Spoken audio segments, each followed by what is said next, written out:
Well, we made it to Friday, and I hope that you have some good plans, especially being in the house of God on Sunday.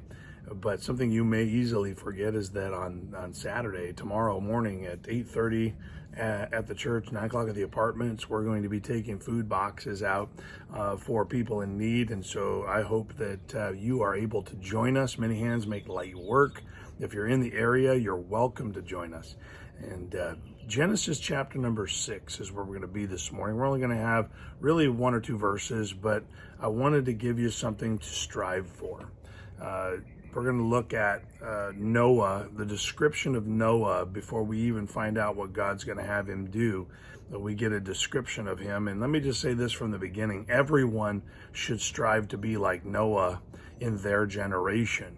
Noah's family was spared from the flood because of how he walked with the Lord.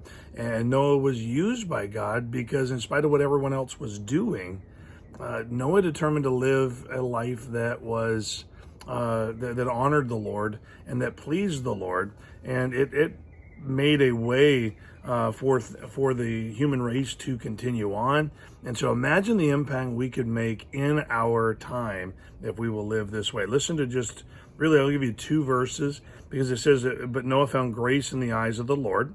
Obviously, God's really upset with the way things are going. He's going to make a change, and Noah is the one that he finds that pleases him, the last one left.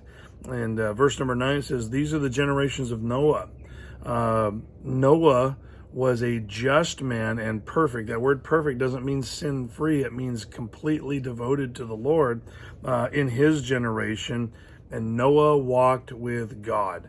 And so Noah was a good man. He was a godly man. He walked with God. He honored God. He obeyed God.